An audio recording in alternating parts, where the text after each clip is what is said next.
Guarda com'è andata a finire. Dovevo aprire un nuovo conto corrente e stavo cercando una banca che offrisse qualcosa di diverso dalle solite, con le quali, tra l'altro, avevo avuto esperienze molto negative quando avevo un'azienda agricola. Allora ho chiesto informazioni a qualcuno che mi potesse veramente aiutare. Guarda com'è andata a finire. Questi video sono stati realizzati durante una cena all'agriturismo Al Maso di Camerata Cornello, piccolo paese della Valle Brembana, provincia di Bergamo. L'agriturismo è situato in una zona stupenda, ai piedi del Monte Cancervo, e il titolare, Roberto, prepara piatti squisiti e bellissimi. Guarda anche il primo video, così ti verrà sicuramente l'acquolina in bocca. L'aspetto più importante che cercavo in una banca era la possibilità di avere un rapporto umano, diretto, con qualcuno che potesse capire le mie necessità ed i miei progetti e non mi trattasse come un numero. Oggi ci sono diversi strumenti che possono sostituire le banche di una volta, ad esempio i tanti servizi online o le criptovalute. Però spessissimo, complice anche la nostra scarsa educazione finanziaria, facciamo scelte sbagliate. E soprattutto, se abbiamo la necessità di parlare con qualcuno che ci ascolti e ci possa dare consigli, non lo troviamo mai. In più, per chi abita in zone rurali o sta pensando ad un trasferimento per migliorare la qualità della propria vita, c'è un ulteriore ostacolo, perché tutte le banche stanno abbandonando queste zone. Per questo ne ho parlato con Michele Parachini, un consulente di Banca Mediolanum. Ce l'avrà fatta a convincermi? Guarda il video. Banca Mediolanum sicuramente dà molta importanza al rapporto umano e alle esigenze dei clienti, aspetto che personalmente ho sempre trovato molto carente in tutte le banche con cui ho avuto a che fare. Ecco, iniziamo proprio da qui. Ti consiglio comunque di guardare anche il primo video. Ma l'altra idea che aveva avuto Ennio Doris, che funziona benissimo, è che il consulente finanziario c'è. Quando tu vuoi però qualcuno che voglia parlare con te delle cose più importanti, più delicate, più riservate, viene lui a casa tua e non stai tu a prendere la macchina, ti sposti, cerchi il parcheggio e ti metti lì nell'ora che fa comodo a te a parlare a casa tua delle tue cose. Doris diceva sempre, io sono una persona che ha avuto la fortuna di farcela. E quindi tutti mi vengono, quando ho bisogno sono loro che vengono da me, perché io comunque per loro sono importante. Lui diceva, no, il cliente con noi deve sentirsi importante, quindi siamo noi che andiamo da lui, cioè lui ha un professionista che quando vuole prende la macchina e va da lui. Quindi ok, i servizi online li trovi dappertutto, perfetto, però la differenza è che non tutti magari hanno la persona, non tutti hanno la persona che ti ascolta nel momento in cui ti serve. Ma scusa, ma tu cosa fate? Lavorate 24 ore su 24? Quello sì. Sì, davvero? Quello sì. Allora, il lavoro è tanto. È chiaro che questo è un lavoro che non ha molti orari, nel senso che logico, è un po' come il medico se ci pensi bene, cioè non è che il medico ha una sua vita privata e tutti la ritagliamo. Però è anche vero che quando una persona ti chiama devi andare. Doris diceva sempre che un cliente va almeno sentito una volta al mese e visto una volta ogni 3 mesi. Questo secondo lui era il suo modo la sua regola. No, allora, se ho capito bene, voi offrite una serie di servizi aggiuntivi e personalizzati rispetto a quello che normalmente si trova in giro, perché tutti oggi offrono servizi online, home banking, eccetera, no? Però visto che tu prima ti sei messo lì al computer, come stavi raccontando, perché c'era un cliente che aveva una necessità, io non lo so se lo fanno anche altre banche questo, però mi sembra una cosa veramente particolare. Sono le 8 di sera e quindi il tuo cliente in quel momento lì, cioè, ha anche apprezzato il fatto che tu, pur essendo a cena o magari eri a casa, stavi facendo i fatti tuoi, hai risolto un suo problema, gli hai dato quello che a lui serviva in quel momento lì, no? Certo. Quindi mi sembra di capire che come dicevi, dal fondatore che aveva una visione di un certo tipo, poi la banca si è evoluta però mantenendo sempre questa impostazione. Certo, quindi noi abbiamo una mission della banca, se la leggi te la farò avere, ed è un po' prendilo tu perché sennò non ci arrivo. Sono un po' i valori che ha messo lui nella cosa, però al di là dei valori, chi fa questo lavoro, sai, un po' come il tuo lavoro, no? Se ci pensi bene, tu hai questo progetto del rurale digitale, ci credi in questo progetto, ci metti la tua anima e il tuo cuore perché per te è un progetto vero, perché ti piace il territorio in cui sei, si vede che questa è una zona che ti piace, perché se no non lo faresti, ti piace moltissimo e ti spiace vedere che la gente vada via e non capisca che magari può fare le stesse cose da qua senza doversi trasferire, senza far morire un territorio che delle volte è un peccato vederlo morire, e delle volte sono più, io noto che i territori muoiono quando ci sono due strade. Primo, quando vuoi portare via il territorio e basta,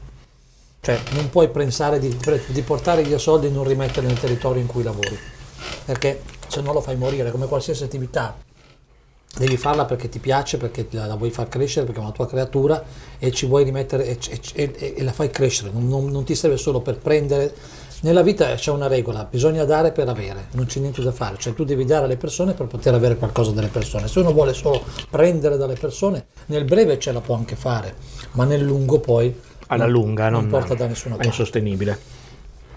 E in secondo luogo, come dicevi tu, le ore di lavoro è chiaro che non si contano, perché logicamente se tu fai questo lavoro e ti metti al servizio dei tuoi clienti, e i clienti hanno le loro paure. Tu pensa adesso in questo momento di guerra, ti chiamano per qualsiasi motivo, anzi, che devo dire la verità, ultimamente non è che ti chiamano moltissimo, però comunque uno magari vuole sentirsi rassicurato, ti dice cosa facciamo, e tu non è che gli puoi dire cosa c'è in testa Putin o cosa c'è in testa Biden, però comunque gli puoi dire solo quello che sono le regole di quello che è sempre stato, che nelle crisi a meno che non venga una guerra mondiale, allora a questo punto abbiamo già tipo una guerra mondiale nucleare, abbiamo già risolto tutto, ma solitamente le crisi portano poi a dei cambiamenti, dei miglioramenti. E quindi le ore non si contano. Io dico, la vera differenza, il vero vantaggio che c'è, è che io l'ho sempre detto, è questo: io faccio questo lavoro dal 1986 e prima ho cominciato nel 79 a lavorare per una banca tradizionale nel 79. Nell'86 invece l'ho fatto per una SIM che allora, quando l'ho fatto io, era proprio fantascienza, cioè che bisogno c'era di una consulenza quando il titolo di Stato rendeva il 12-13%, se non di più. Il mercato azionario era visto solo come una cosa a disposizione di pochi, dove erano più le volte che perdevi, delle volte che guadagnavi, quindi capisci, la pensione ce l'avevano tutti, non c'era tutta questa necessità. Però quello che ti posso dire è questo: io ricordo il mio primo cliente. Il mio primo cliente è stato un operaio di un'azienda chiamata... Magari ce l'hai ancora. Che ce l'ho ancora. Si chiamava Air Italia, si chiamava. Adesso è Alenia Aerospace, no? E il secondo invece era un ex dirigente in pensione. Io questi clienti li ho ancora. Cioè noi ci conosciamo dal 1986. Ora, io quando vado da loro non è che devo stare a ricominciare, allora come ti chiami, quanti soldi hai. Cioè, abbiamo vissuto insieme il percorso finanziario. Quindi quando magari c'è qualcosa che esce di innovativo, oppure qualcosa che può essere utile, io lo so già che posso telefonargli e dirgli: guarda, questa cosa potrebbe entrare nel tuo piano di risparmio, perché ci conosciamo da talmente tanti anni e loro non devono ogni volta ricominciare da capo a dire allora, perché questo c'è nella banca tradizionale, non per colpa loro, perché non è... Sono strutturati così. Sono strutturati diversamente, cioè loro ragionano in maniera... non per colpa loro, stanno cominciando a ragionare in maniera diversa. Però il primo qual è? Che io mi sono reso conto che non è così semplice. Perché sai, degli errori si fanno, delle volte le cose sembrano facili, no? Se tu vedi come cucina il tuo amico Del Maso, cioè lui fa delle cose bellissime. Se io mi mettessi a fare questa cosa qua, per lui magari questa cosa qui è una cosa che diceva ci vuole un attimo, io non sarei capace di farla, perché lui è il suo lavoro, lo sa fare, è la sua testa. Cioè per lui, se magari andare a fare uno sforzo enorme per fare nelle stalle, piuttosto che tenere il fieno, non so che cosa faccia esattamente, per lui è una cosa normalissima. Cioè, certo. Per me sarebbe una roba da dire, io non saprei neanche da che parte cominciare, perché mi sparerei nella testa. Allora, io ti faccio un esempio: io ho visto delle realtà. Cioè, la nostra idea qual è stata? Unire il settore finanziario col settore assicurativo e previdenziale, no? Perché nel 1986, quando ho cominciato io, ma già nell'82 Ennio Doris aveva questo concetto della consulenza finanziaria, cioè del dire un cliente ha bisogno di avere un suo consulente che lo aiuti a realizzare i propri progetti, perché se tu impieghi bene i tuoi risparmi fin da quando sei giovane e hai qualcuno che ti aiuta a metterli anche solo via, perché sai, anche nella vita avere uno che ti dice mettili via, sai quanta gente magari non valorizza, ma sono così pochi, ma non riesce a capire che mettendoli via tutti i mesi un pochino si trova qualcosina quando ne ha bisogno. No, ma questo è, tra l'altro, è un aspetto, guarda, mi stai mi vengono in mente alcune situazioni che non c'entrano col discorso banca e così via, però il fatto di avere un rapporto con una persona che ti può anche dare delle indicazioni o magari anche solo sentirti per dire ma sì, ma situazione particolare come adesso che c'è, no, ma stai tranquillo, guarda che al momento è così, non sappiamo cosa succederà, però al momento il fatto di essere magari, di sentire una parola da qualcuno che ti può assistere, io lo vedo come quando facevo l'altra attività, che avevo l'attività agricola così, mondo molto chiuso, eccetera, no? Se avessi avuto, lo dico sempre, se avessi avuto qualcuno che magari con cui confrontarmi in certi momenti, no? Perché magari avevo dei dubbi, delle cose così, molte cose sarebbero andate diversamente, avrei fatto molti meno errori. Errori che ho fatto perché poi a un certo punto tu pensi anche di sapere quelle cose che ti servono, dici sì, ma non ho bisogno di... Invece avere qualcuno, parliamo del discorso in generale, ma soprattutto il discorso finanziario, sono aspetti importanti ovviamente che uno non è che può prendere sotto gamba, no?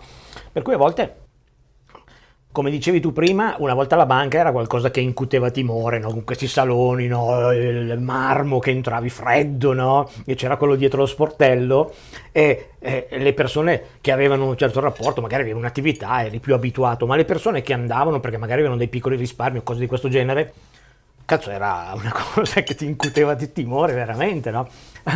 Stasera siamo qui, praticamente tu sei quello che una volta era dietro lo sportello, che però adesso sta dando anche molte cose in più rispetto a quello che prima dava quello dietro lo sportello, che si limitava a dire ok, se mi porti i tuoi risparmi ti metto così, oppure se hai bisogno ti do questo. Tu stai facendo un discorso molto più ampio, no? Che dici ok, è proprio di avere un rapporto personale con le persone, ma quindi anche tenendo conto di quello che sto vedendo adesso in televisione, c'è uno spot che Sì. il vostro AD dice ok, se vuoi far da solo Sì. c'è il conto così, Se no. se vuoi il consulente viene il Esatto. consulente a casa. Ma se io abito qui in Valle Brembana, in un posto abbastanza isolato, che ti chiedo, guarda, non è che puoi venire a fare un salto perché ok, ci parliamo al telefono, queste cose qui, però a volte magari parlarsi di persona è diverso. Tu lo fai? Certo, Sempre? sempre. Ma Tito, l'abbiamo fatto anche in pandemia. In pandemia ci siamo attrezzati con Teams. E qualche cliente abbiamo anche visto via Teams, quando avevi paura ad andare. Poi è chiaro che noi siamo andati, io sono andato in pandemia, quando potevo, a parte che avevo l'autocertificazione, con la mia mascherina sono andato.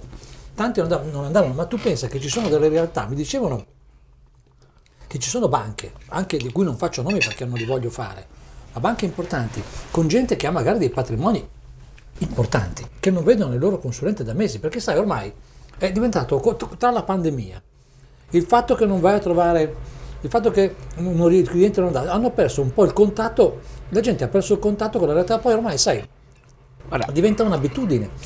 E quindi ti dico, il vero grosso vantaggio che c'è nell'operare con una banca, con la nostra banca, ma anche con banche fatte, è quello che tu hai il tuo stesso referente ce l'hai per sempre. È come se tu avessi il tuo medico di famiglia, che tu da quando ti ha conosciuto che eri maggiorenne fino ad oggi, che ti dice tu hai sempre sofferto di questa cosa, prendi Poi è chiaro che noi non siamo medici, perché la medicina è una scienza quasi esatta, la nostra funziona, però ci sono degli inconvenienti di percorso che possono che ti fanno mettere in dubbio delle volte la realtà, però la realtà non è così, perché vedi, ti faccio un esempio, noi abbiamo sempre avuto un concetto, sempre il buon Ennio Doris, che è stato veramente una persona veramente che ha fatto la differenza in tutto il settore, bisogna riconoscerglielo, e ha trasmesso questi valori, perché comunque chi ha vissuto con lui questi anni, questi valori sono diventati i propri valori.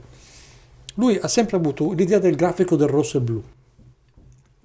Il grafico del rosso e blu era, cioè lui diceva innanzitutto questo, intanto diceva tu devi andare da un cliente e cercare di capire quali sono i suoi obiettivi, e possono essere obiettivi di breve, di medio o di lungo termine, e quanta percentuale a breve, quanta a medio, quanto a lungo lo decide il cliente. Se tu dici guarda io, poi perché ci può essere chi dice guarda io tengo tutto a breve perché ho paura, allora lì cerchi di farlo ragionare e dire guarda che nel breve i rendimenti sono quelli che sono. Se invece uno dice no, li tengo a breve perché io ho bisogno di comprare la casa ai miei figli tra un anno, cambia il ragionamento. Poi però, quindi era l'analisi dei bisogni del cliente, poi lui diceva questo, una volta capito quanto mettere a breve, quanto mettere a medio, quanto mettere a lungo, e si faceva questa piramide del risparmio, no? Immaginati un triangolo dove la base era il lungo, il mezzo era il breve, il medio, il breve doveva essere la percentuale più bassa. Tu prova a pensare quanta gente oggi tiene i soldi sui conti correnti, perché ha paura, perché li tiene, perché può esserci l'imprevisto, perché non sa. Ora, fino a pochi mesi fa eravamo tutti tranquilli. Adesso di colpo ti dicono che in America c'è un'inflazione al 7,9%, pari a quella del Messico. In Europa, non vorrei annoiarti però, abbiamo un'inflazione al 5,8%. Scusa, io sto pensando a quello che mi stai dicendo e poi ho alcune domande che poi ti farò su questo. Mettiamo che l'inflazione scenda, vada al 3,5-4%, che ce la facciamo. Ma se tu tieni i soldi sul conto corrente oggi a zero, tu sai che ogni anno hai meno 4%. E tu sai, perché io e te forse siamo più o meno dello stesso anno di nascita, abbiamo vissuto gli anni 80 con l'inflazione, tu sai cosa voleva dire quando veramente c'erano i bot al 18%, la gente era contenta, è stata contenta perché ha dato il 18%, poi sono scesi, l'inflazione è scesa, ma se l'inflazione continuava ad andare su, se tu ti ricordi. Poi lui però diceva un'altra cosa, quindi dice attenzione, quindi cerchiamo di dividere bene in modo da creare la consulenza vera. Però dice attenzione, a questo triangolo lui metteva intorno un cerchio e il cerchio era la protezione, cioè se ti capita l'imprevisto, quello vero però, non quello mi spacco una gamba, cioè mi capita veramente, e sai quante volte capitano gli imprevisti? Perché ma quindi il cerchio, quello famoso della pubblicità? no, quello era la banca intorno a te, ecco. ma lui lo intendeva invece in quell'epoca era, il cerchio per lui era la protezione, cioè il fatto che se ti capita il vero imprevisto, quello che ti mette in crisi la vita, perché famiglia monoreddito, il cui percettore diretto, uomo o donna che sia, gli capita qualcosa e mette in discussione tutti i progetti. Doris diceva non può esserci un mutuo senza una polizza caso morte, perché a me è capitato di vedere clienti anche che stavano bene, bei tenori di vita, caso morto il cliente andate in crisi perché c'era il mutuo da pagare, le cose, oppure non so, ti capita l'evento di salute che ti mette veramente che non puoi più lavorare. Allora Doris dice queste sono cose che non protette perché ti inibiscono il raggiungimento dei tuoi programmi. Io non ho figli, ma io vedo che quelli che hanno i figli veramente vogliono fare i programmi per i propri figli e farebbero qualsiasi sacrificio per i propri figli, perché il figlio è comunque la continuità della tua vita ed è una cosa in cui tu ti rispecchi ed è comunque, se vogliamo, la nostra sorta di vita eterna che potremmo avere col figlio, no? Allora poi ci tiene a vederlo realizzato e tu pensa quanti progetti possono andare in fumo perché uno magari non pensa che magari tiene bloccato sul conto centinaia di migliaia di euro, così se mi devo operare ce li ho. E tu sai meglio di me come oggi, se tu non hai oggi come oggi, se non hai una polizza sanitaria, purtroppo, volente o nolente, non vai da nessuna parte, allora hai due strade, o ti arrabbi e dici non è giusto, mi devono dare tutto, ma sappiamo che la coperta ormai è corta, oppure dici vabbè, io mi preoccupo di me, cerco di cominciare di fare, è chiaro che poi sta a noi, quindi dico a me, come il tuo consulente che cerca di interreagire con te, a dire come possiamo fare a raggiungere questa cosa? Sai quanta gente oggi mi chiede vorrei avere un portafoglio cedolare per integrare il mio reddito e pensa che non sia possibile? È possibile a condizioni un po' diverse. Però prima io mi sono sempre detto, quando chiamavo i clienti dicevo cavolo, magari questo lo vive con una rottura di scatole, no? Però poi mi sono detto ma perché uno non dovrebbe vivere con una rottura di scatole? Una persona che ti tiene informato su tutte le opportunità finanziarie che puoi trovare nel mondo e che vuole interessarsi dei tuoi bisogni. Perché ti dovrebbe vivere male?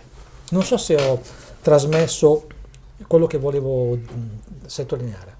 Adesso ne assaggio però no, perché ragazzi qua io farei una serata solo su quella roba qua, perché questa sì che mangia. Questo qui è una roba più spaziale. Alla fine Michele riuscirà a convincermi? Intanto metti un like e se non sei iscritto al canale fallo subito e attiva la campanella per sapere quando uscirà il prossimo video, dove potrai conoscere meglio anche l'agriturismo al Maso di Camerata Cornello. Tieni conto che noi abbiamo fatto solo alcuni assaggi perché il menù completo è molto più lungo di quello che vedi e ti consiglio di provarlo. Dovrai prenotare con largo anticipo perché la lista d'attesa è lunga. Intanto guarda anche questi video dove, oltre a scoprire un altro ottimo ristorante della Valle Brembana, scoprirai anche diverse altre potenzialità locali che potranno anche farti pensare di trasferirti da queste parti, magari per partecipare al progetto Rurale Digitale.